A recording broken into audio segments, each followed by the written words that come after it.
Chiquinha Gonzaga was a Brazilian pianist, composer, and conductor from Rio de Janeiro. She demonstrated extreme musical talent from a very young age. At age 16, she was married off to a man who was 8 years her senior, who declared that she would no longer be allowed to pursue music. She fled from her husband and allegedly obtained Brazil's first legal divorce. As a result, her father declared that she was dead and of unpronounceable name. Gonzaga spent the rest of her life composing and performing, as well as fighting to end slavery in Brazil. Born to musical parents, Francesca Caccini received a great education and showed proficiency in keyboard, lute, harp, composition, and voice from a very young age. Being highly talented herself, she worked for the Medici family and offered lessons to princesses, ladies-in-waiting, and women of the court. Francesca Caccini is the earliest female composer of a well-known and surviving opera, La Liberazione di Ruggiero, an opera that I was in during my undergrad. Barbara Strozzi was illegitimately born of Giulio Strozzi, a respected man of Venice, and his longtime servant, Ilabella Garzon. Barbara was adopted into the Strozzi family, and her musical talents were highly encouraged by her father. Strozzi's talent for singing and da gamba were discovered at a young age, and as she grew older, she entertained many notable Venetian figures with her singing and playing. When in her 20s, Strozzi began seriously composing and released a huge body of work, and is seen as one of the most prolific composers of the time, man or woman. Some scholars have speculated as to whether or not Strozzi worked as a courtesan through much of her life. The answer remains unclear. However, the one portrait that is generally attributed to her shows a woman who is partially undressed. Parisian composer Nadia Boulanger spent the first 5 years of her life avoiding music at all costs and reacting in fear. At age 6, however, when her sister Lily was born, she did a complete 180 and began to demonstrate remarkable musical skills. At age 10, she enrolled in the Paris Conservatoire, where she studied as a pianist and a composer. Her younger sister Lily also grew up to be an award-winning composer, but at age 25, Lily's life and career were cut short by illness. At which point Nadia decided that she was no longer worthy of composing, claiming all of her own work was worthless. She switched instead to conducting and teaching and trying to champion her sister's work. Boulanger went on to be the first woman to conduct the National Philharmonic, as well as many other orchestras, and she was teacher and mentor to entire style of music. Notable pupils of hers include Aaron Copland, Ned Rorem, Philip Glass, Irving Klein, and Astor Piazzolla. Clara Schumann was a child prodigy on the piano. Her practice and performance schedule, all planned out by her father, caused her to become well known in European circles. Her performances were typically sold out and incredibly well received, leaving the audience in awe of her technique and the emotion she put into her playing. Today, Clara Schumann is known more commonly as the wife of famous romantic composer Robert Schumann, but I believe that she far outshone her husband in talent. It is commonly believed that many pieces or sections of pieces that are attributed to Robert are in fact written by Clara, especially as his health began to decline. A woman of such talent and inspiration, she never posthumously received the full amount of attention she truly deserved.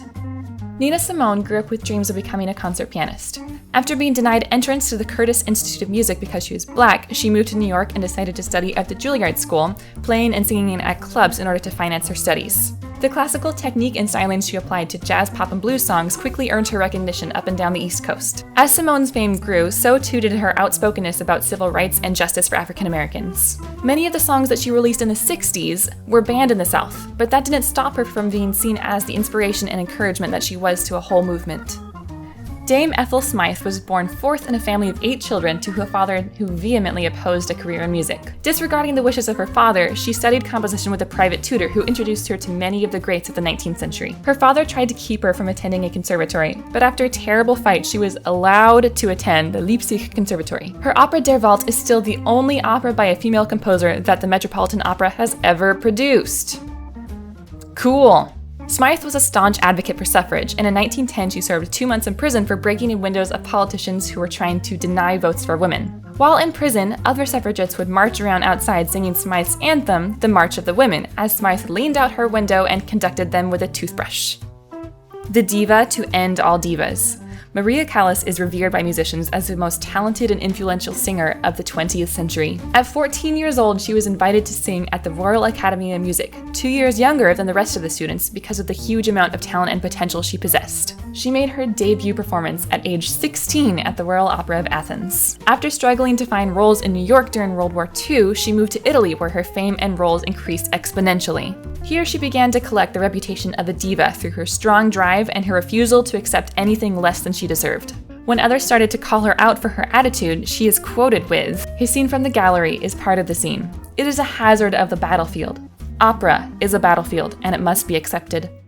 Saint Hildegard was definitely a woman of many talents. She was known as a writer, philosopher, composer, visionary, abbess, and mystic, among other things. She wrote a large number of religious texts, many inspired by her own visions, and in the 1140s began setting these texts to music. The melodic lines given to her texts were more fluid and agile than any that had come before. For the first time, musical lines that were seemingly independent of each other could be sung simultaneously and produce beautiful harmonies. Hildegard sped the progress of music towards counterpoint and more intricate harmonies, and a large amount of her works are still performed today. Only recently canonized into sainthood, she had visions of God throughout most of her life, and I am convinced that had she been male, she would have been seen as something closer to prophet than abbess. I cannot express how important this woman is in the progress of music. If you like music at all, you owe something to her. She was amazing.